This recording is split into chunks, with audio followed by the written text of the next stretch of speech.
right, so we've heard on stage several from the US, from Canada, we heard from Spain, and our next presenter came from Peru. Jalil Sotomayor, he's the CIO of Pacifico Seguros Insurance, and he's here to talk today about how IT drives business growth in his industry. So please welcome to the stage, Jalil.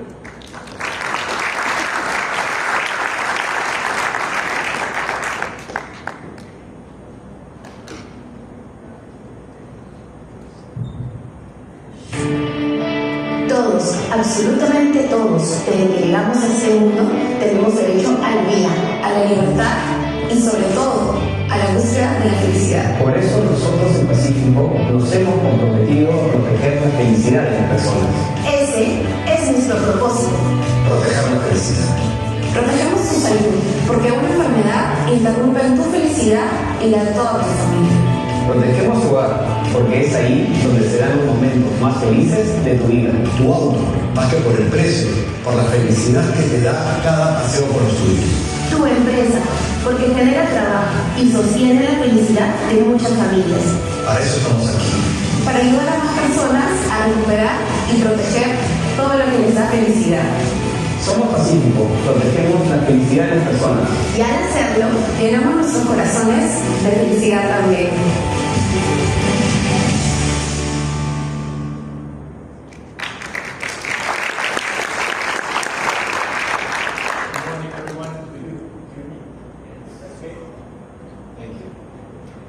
First of all, I would like to make a little survey, okay? Who thinks happiness is important? Not so many residents. I once again. Who thinks happiness is important? Okay, now we're talking. Well, we protect happiness. In Peru, in Pacifico Seguros, we protect happiness. I'm Jalil Sotomayor, the CIO of Pacifico Seguros and Prima AFP, which are two subsidiaries from Credit Corp Peru, the strongest economic group in the country. And now we'll share with you guys what we have done with the transformation process and what are we working between technology and the business in order to give happiness to our people, to our customers. So this agenda is going to be, first of all, thanks to the marketing people, because one of the hardest challenges was to use the correct title. And then we were working with them a lot of options, and then we established that from premiums to people was the best way to show what our things drives for business to grow in the insurance market. The agenda that I'm going to share with you guys relates 4 items. Once it's working, okay. First, that context. I'll give you numbers. I need you to be inside my country and show what are the opportunities and what are the challenges we're facing on. Then to share with you also what is the strategic dilemma that we were facing, not only today, but in the last 25 years. It was worse, but we are working on it. Then, how to do it, because we need to make changes, we needed to reassign resources, to change some talent, to define what we need in the country or even in a company in order to give our customers what they need. And then we have to play in this, what we call the day one mindset. It doesn't mean what we have forward right now. It means what we are going to do in the next month, in the next years for our customers. So, what is happening in my country right now? Is it okay or it was too hard? Is that the country is facing some challenges.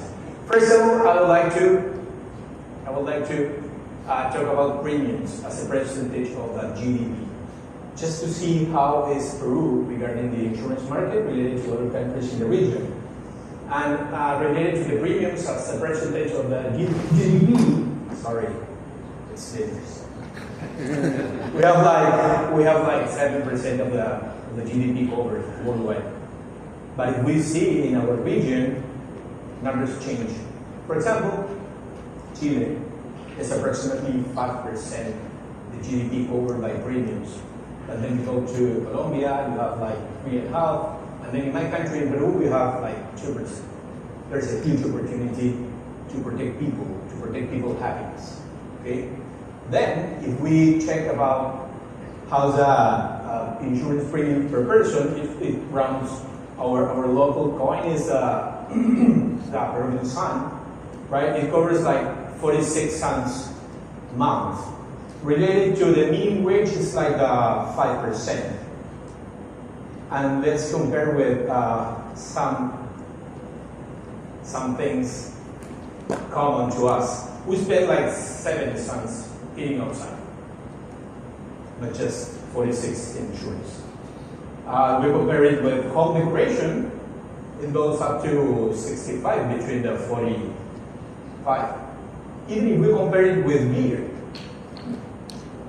which goes like 2 more cents than what we spend on insurance. So there is a huge, first, information opportunity and then education opportunity, because insurance is not related to a product that is easy to sell. Instead of that, we have to educate people, inform, and then show the impacts that being insured is well for the people. Then if we go distance by type of protection in the country and related to the life, home, auto, or small businesses, then you will see that, for example, in 2022, related to not only 3 years from now, 1 in 4 families who lost someone were covered. I'm not talking about that family that decided to insure someone in the nuclear family, but I'm thinking about the other 3 families that were not covered. Then if we take the home insurance, only 5% are covered. In the auto, 20% of the market is insured. Then check the risk we are facing on. And finally, just 2% of the small businesses are covered by a traditional fire insurance. As you will see, we have a lot of opportunities we're working on, and there are also challenges outside the company that we need to cover and work on. First of all, there's an embedded insurance market that we are facing right now, related to the retail thing, related to the whole opportunity, and you have more channels within on the company, in the group, and also on the whole market. Then artificial intelligence, there were a lot of presentations talking about AI, so I'm not going to introduce or go in deep inside, but there's a huge opportunity. And insurance is a market where we have, like in banking, a lot of opportunities.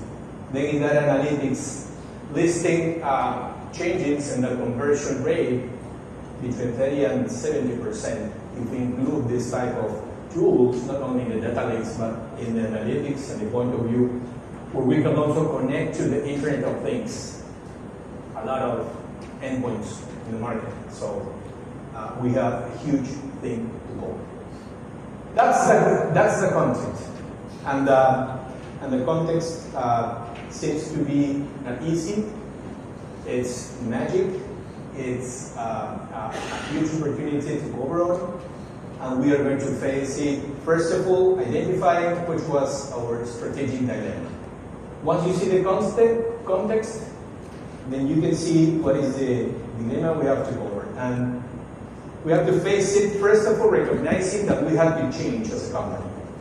Not only working within the business or the channels, but including what we call the enablers. And I'm going to be deep inside in the next slide, but before, let's talk about culture.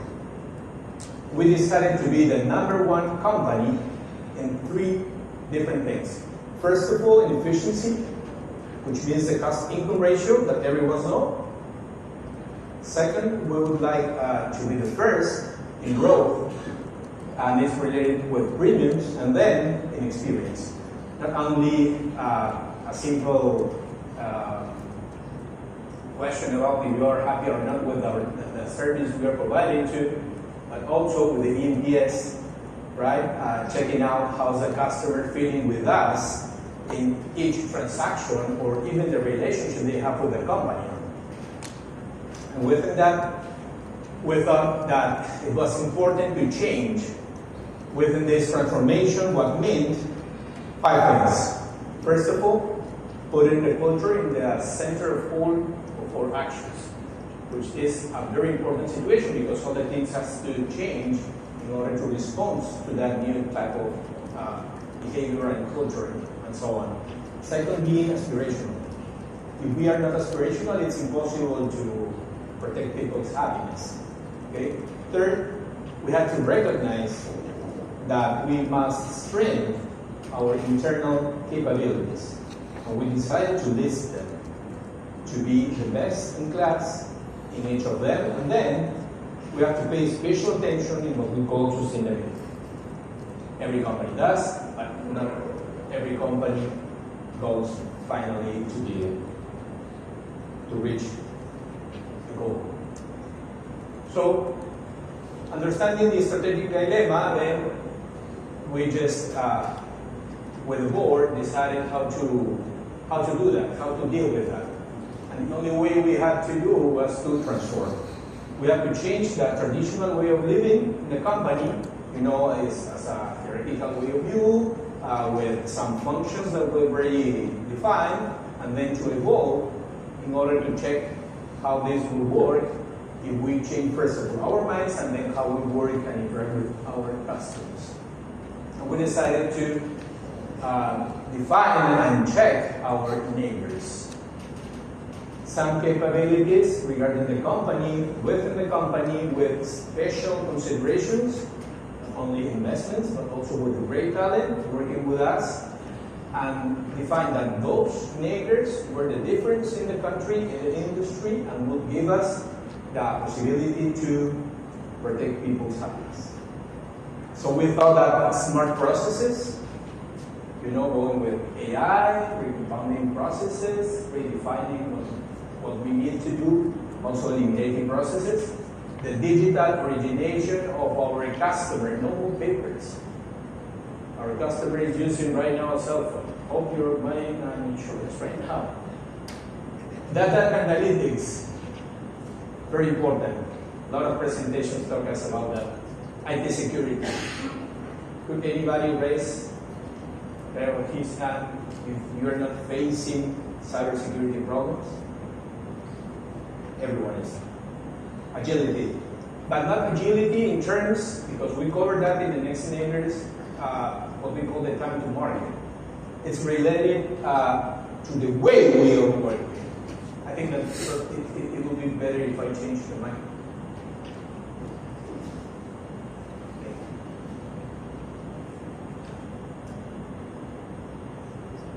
Thank you. Is it better? Why don't we give an applause to the technical people? They worked so much. Thank you.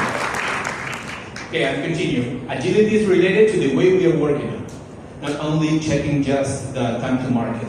Then insights and design, because when you design digital assets, then you have to be very efficient using those assets.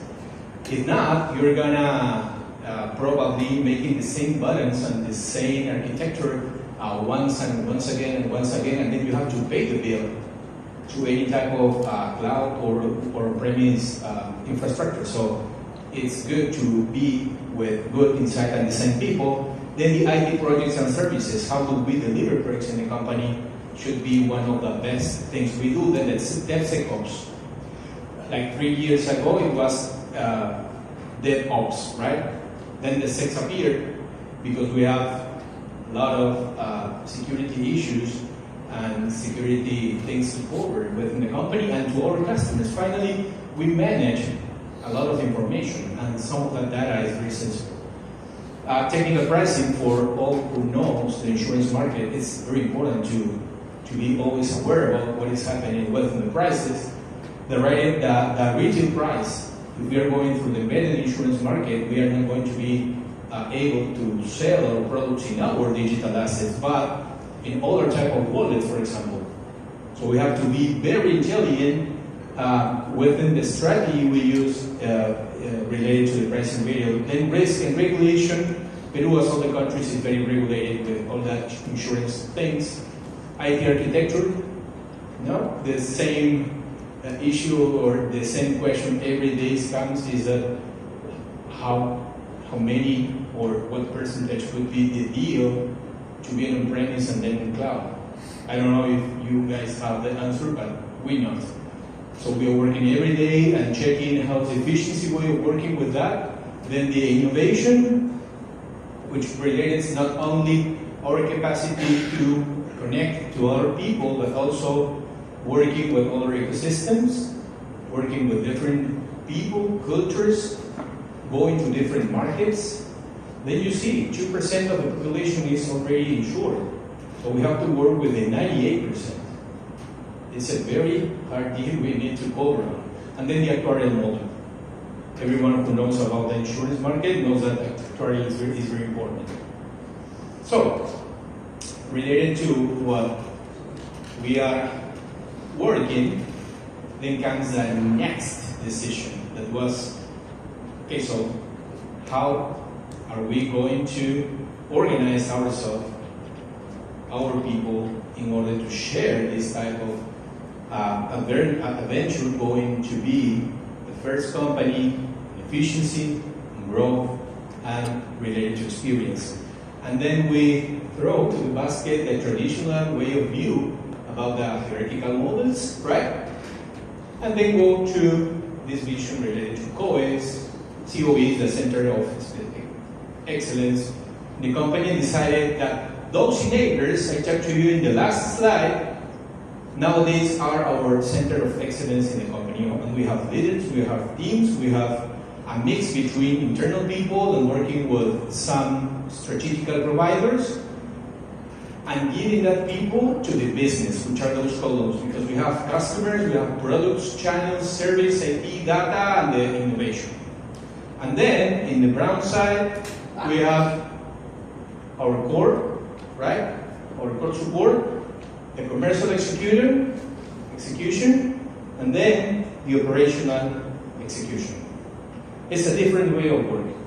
And we have to be very brave in order to work in a different way than the traditional, in a market that has a lot of opportunities regarding the percentage of premiums between the whole GDP. So this is how we work right now. And to work like this, we decided also to define what is important to have in the backside of this type of organization to support this type of work. Then we start working in what we call our new operating model.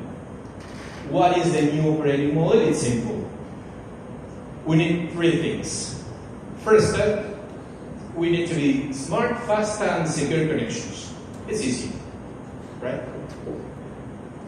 Second, we decided to be with the capacity for testing and experimenting in an agile way, which means that it is very important for us to be testing products in maybe 10 days, check if the customer is connected with the product or even with the channel, the way we are working on, and then coming back to the testing area or to the development area with the business in the same table, and then checking out what to change. And with that change, returning to the market and seeing if the customer feels more comfortable with the solution we're giving to them. And the third thing that the model has is that digitalization and artificial intelligence is nowadays working with us as a partner, not as a part that we call them if we need to.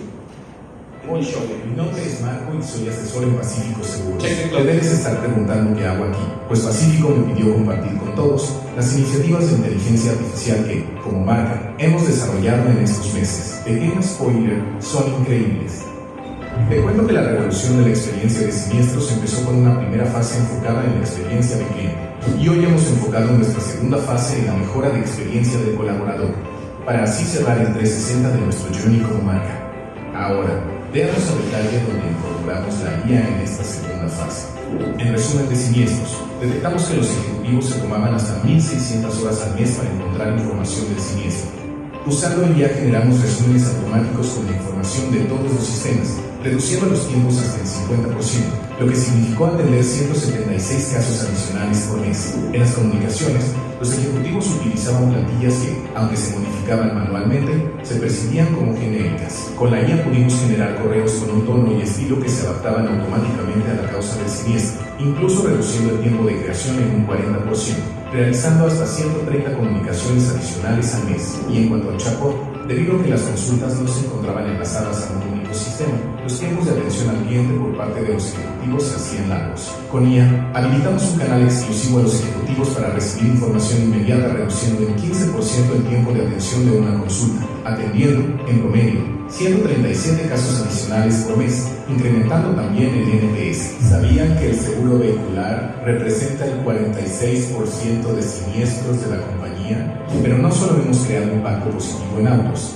también lo hemos hecho en seguros de vida, el cual representa el 60% de los desembolsos por siniestros de Pacífico.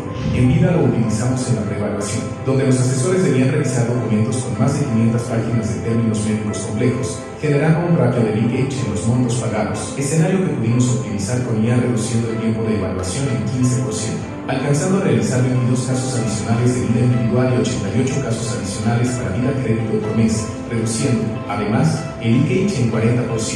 Y esto es lo que dicen los asesores de nuestras soluciones con IA.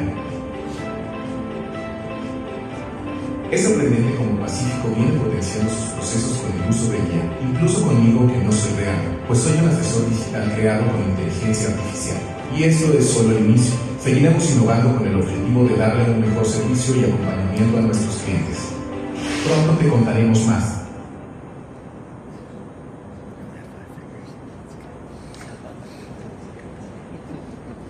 So, we already know that if in God we trust, we need numbers for others, right? That's from Edward Deming, not from me. I'll show you a little numbers about the results that we are facing right now related to the transformation process. I'm going to the first slide. We belong to Credit Corp, the largest economic group in the country.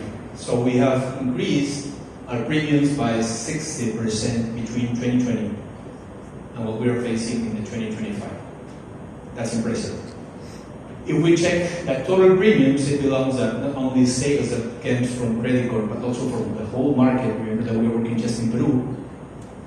It increased like 40 and then 20% to 2025. As I told you before, we're working a lot with the digital policies. What means digital policies? That there is no manual intervention, manual operations, and we have increased 300% between 2023 and 2025. We're working on this insurance policy, what we call inclusive insurance policies, facing 30% of increase in sales. And that the net income for all investors is all increasing. In the last 2 years, approximately 20%. Then checking out experience. You remember that I told you guys that number one in experience, in growth, and also in efficiency.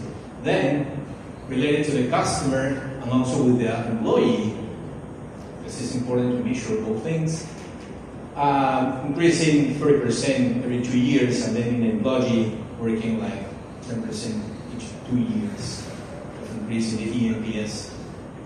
It's important also to give our customers the possibility to work with our digital assets. For example, MEP.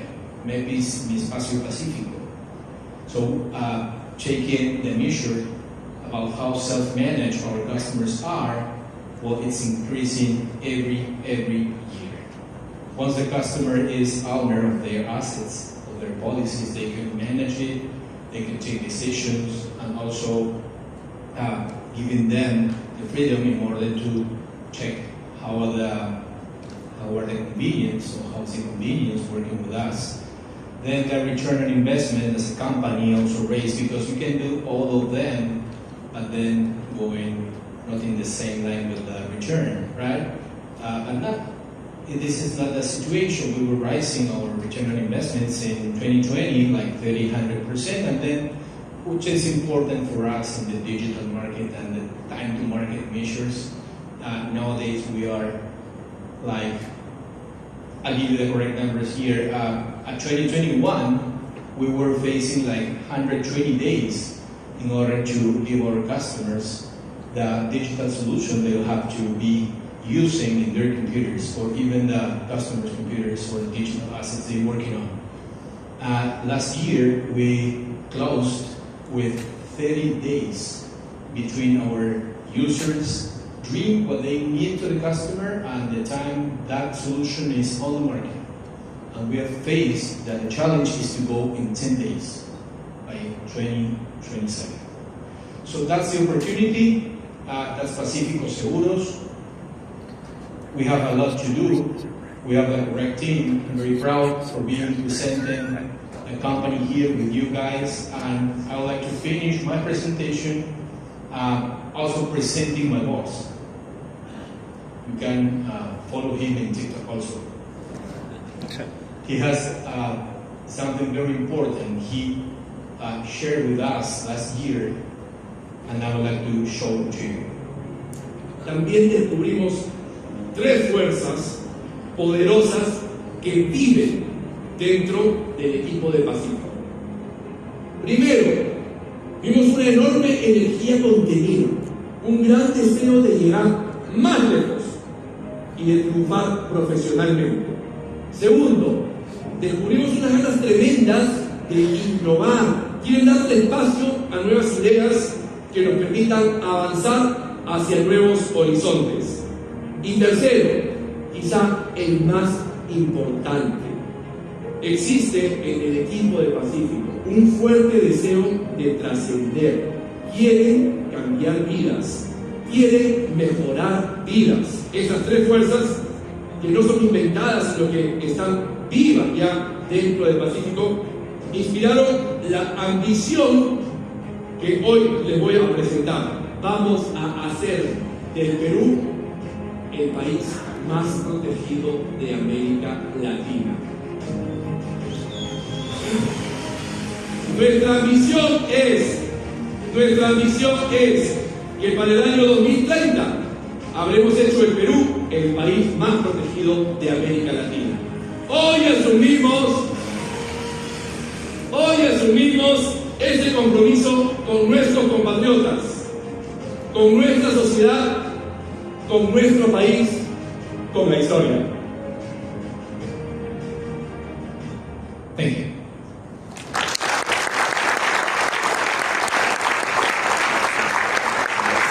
Thank you so much, Jalil. We do have time for a couple questions before we go fill our bellies. I have a question for Jalil. No pressure.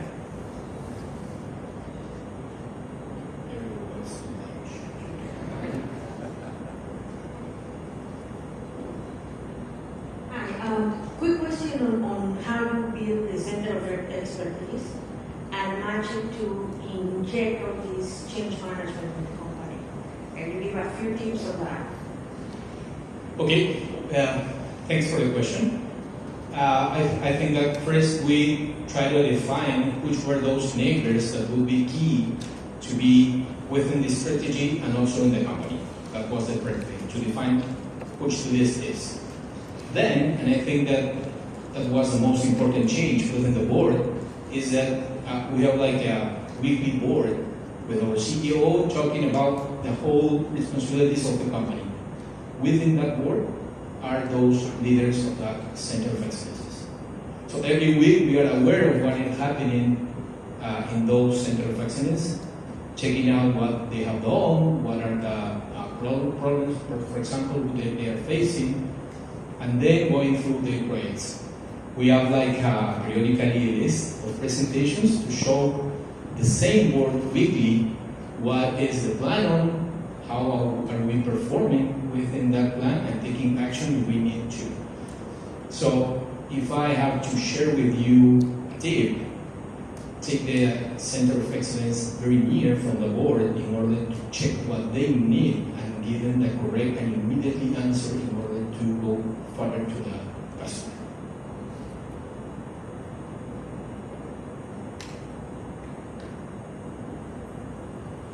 All right.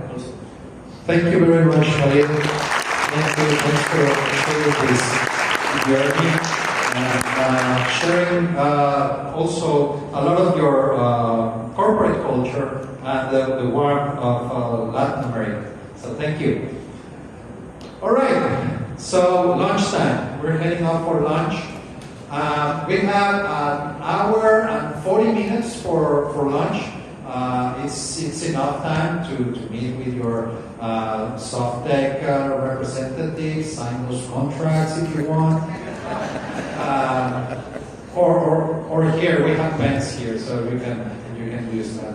So we have several options for lunch, any restaurant. I do just